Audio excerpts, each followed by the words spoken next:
tardes, bienvenidos a nuestro análisis comparativo sobre la política fiscal en nuestro podcast de hoy. Vamos a explorar cómo Ecuador y El Salvador han implementado estrategias fiscales durante el 2024 y 2025, las consecuencias de estas decisiones que han generado en sus economías y sociedades. Aquí tenemos a nuestros invitados especialistas, que tenemos a nuestra especialista en Ecuador, Melanie Ayo, a nuestra especialista en El Salvador, es María José Almendrariz, nuestro especialista en análisis económico, que es Mayori Chamorro, nuestra es analista social, que es Alison Chacha, y nuestro sintetizador, Andy Maldonado.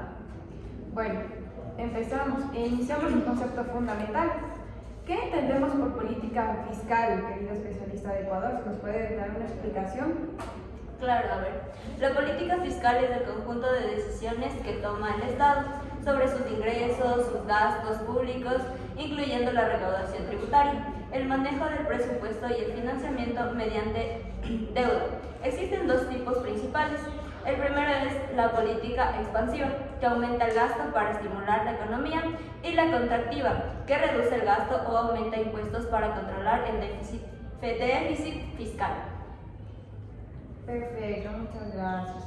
Ahora continuamos con nuestra especialista en El Salvador. ¿Usted qué nos puede hablar acerca de la política fiscal? Ya, exactamente como lo dijo mi colega de Ecuador, la política fiscal tiene tres objetivos centrales. El primero es estabilizar la economía mediante el control de la inflación y el desempleo. Segundo es promover el crecimiento económico a través de inversiones estratégicas. Y tercero es redistribuir la riqueza para reducir la desigualdad. En países dolarizados como El Salvador y Ecuador, la política fiscal adquiere mayor relevancia al no poder usar una política monetaria independiente.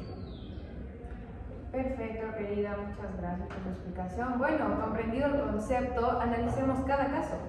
Nuestro especialista en Ecuador, ayúdenos. ¿Qué caracteriza lo que es la política fiscal ecuatoriana en este periodo? Ecuador aplicó una política fiscal mixta y expansiva durante el año 2024 y el año 2025. En abril de 2024, el gobierno implementó una reforma tributaria que incrementó el IVA del 12% al 15% y el impuesto a la salida de divisas al 5%. Estas medidas buscan aumentar los ingresos fiscales para enfrentar el conflicto armado interno y la crisis de seguridad. Sin embargo, simultáneamente el gasto público creció un 13% en 2025, impulsado por aumentos en sueldos del sector público, bonos sociales y programas como el incentivo Emprende y el bono raíces. Esta combinación contradictoria de aumentar impuestos y expandir el gasto resultó en un déficit fiscal que se quintuplicó, pasó de 2.483 millones, 2,7% del PIB en 2024, a una proyección de 5.624 millones, 4,4% del PIB en 2025. Ahora nuestra invitada económica, ayúdenos con un pequeño análisis de lo que estamos hablando, por favor. Claro, podríamos decir que dentro de la caracterización teórica de Ecuador corresponde a una política procíclica y expansiva, donde el Estado aumenta el gasto en un contexto electoral y de crisis, pero también sin un respaldo sostenible de ingresos. También podemos decir que la deuda pública creció alarmantemente, pasando del 50,72% del PIB en octubre del año 2024 al 69% en agosto del año 2025, alcanzando así un promedio de 92.830 millones, que es más del 80% del presupuesto, ya que está comprometido en gastos rígidos como son sueldos, deuda y transferencias obligatorias. Muchas gracias, mi querida economista. Ahora continuamos con nuestra especialista de El Salvador. Queríamos preguntarle, coméntenos, ¿qué estrategia fiscal siguió este país?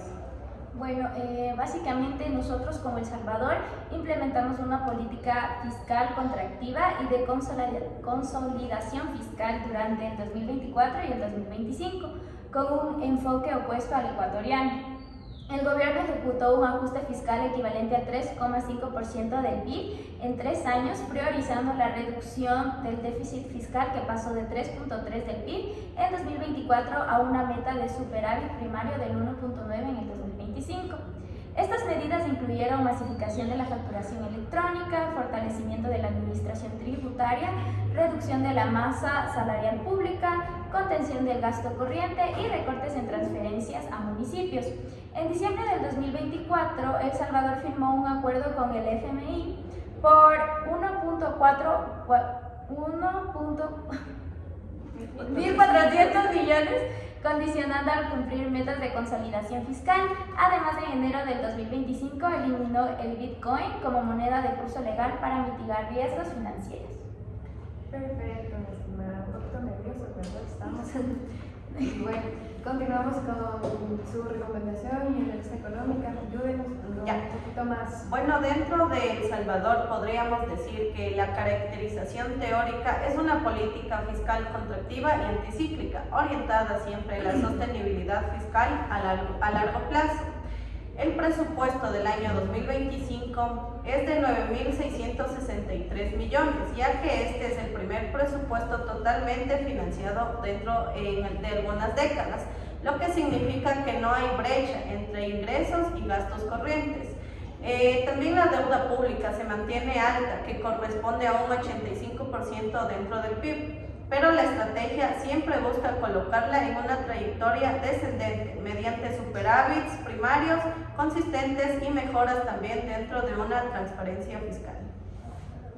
Perfecto, muchas gracias. Bueno, ahora vamos a entender sobre cuáles son las principales consecuencias económicas de estas distintas políticas. Con nosotros, bueno, nuestra analista económica nos va a volver a ayudar con su parte. Bueno, dentro de estas consecuencias son claramente diferenciadas. Podemos decir que en Ecuador la política expansiva sin financiamiento sostenible generó, en primer punto, un deterioro acelerado de las finanzas públicas con un déficit que se duplicó año con año. Segundo, un crecimiento explosivo de la deuda pública que pasó de 62.430 millones a 92.830 millones en menos de un año, consumiendo así a más del 40% del presupuesto, solo en servicio de deuda. Y como tercer punto, el aumento del IVA al 15% redujo el poder adquisitivo de las familias y afectó el consumo, especialmente de bienes básicos. Y como último punto, podemos decir que la baja ejecución presupuestaria en inversión pública, que es solo del 16,6% a mediados del año. Esto podemos decir que evidenció ineficiencia dentro del gasto. Y dentro de El Salvador, la política contractiva generó la mejora gradual dentro de la sostenibilidad fiscal con reducción del déficit y acceso a financiamiento internacional dentro del FMI. Otro punto importante es el crecimiento económico, que bajó del 2 al 2,5%, el más bajo de Centroamérica por quinto año consecutivo. Y como otro punto también, la dependencia excesiva de impuestos indirectos como el IVA, que representa 2/3 de la recaudación tributaria, afectando así a la equidad. Y como último punto, el aumento de la presión fiscal sobre sectores medios y vulnerables debido al ajuste. Perfecto, muy amable nuestra querida analista de economía. La dejamos descansar un momento. Ahora vamos con nuestra querida analista social. Ayúdenos, por favor, ¿qué impactos sociales observamos en cada país?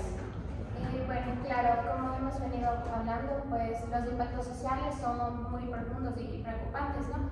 En ambos casos. En Ecuador, el incremento del IVA del 15% tuvo un efecto regresivo, afectando así desproporcionadamente a familias de menores ingresos, que destinan su mayor parte de presupuesto a necesidades básicas. Esto exacerbó la desigualdad socioeconómica existente.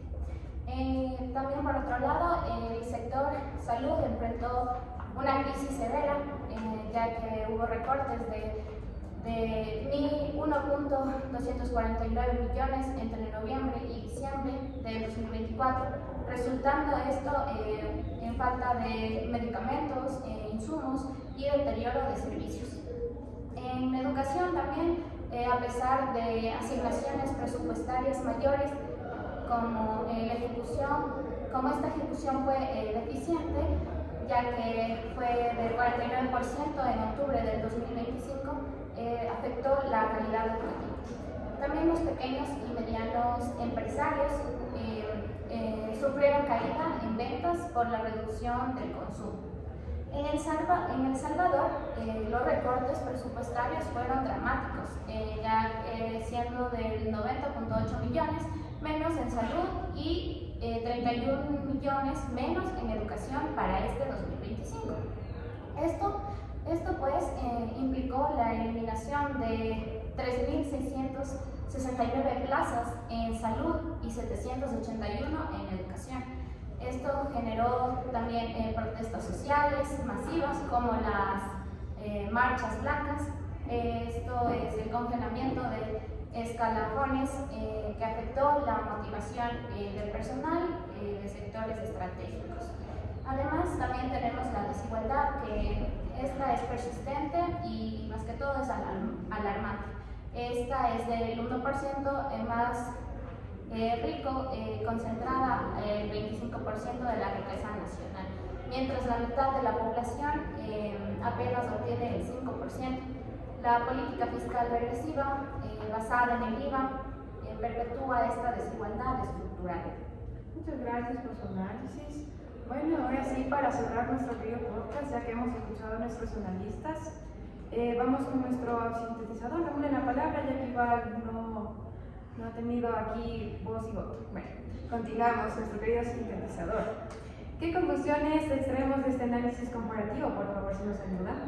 Claro, hay que tomar en cuenta que estos análisis nos revela que tenemos dos modelos fiscales frente de nosotros, contrastantes con resultados mixtos, dado las diferentes políticas que tiene cada país. Ecuador, por ejemplo, optó por una política expansiva y sostenible, que si bien aumentó el gasto social en papel, generó un déficit fiscal explosivo y una deuda pública creciente que compromete la estabilidad futura.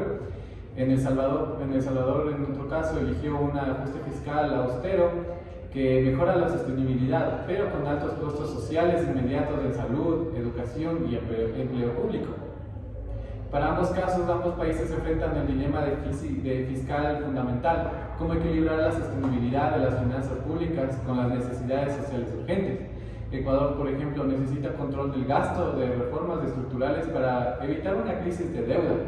En cambio, con El Salvador requiere proteger la inversión social para no profundizar la desigualdad y mantener el capital humano.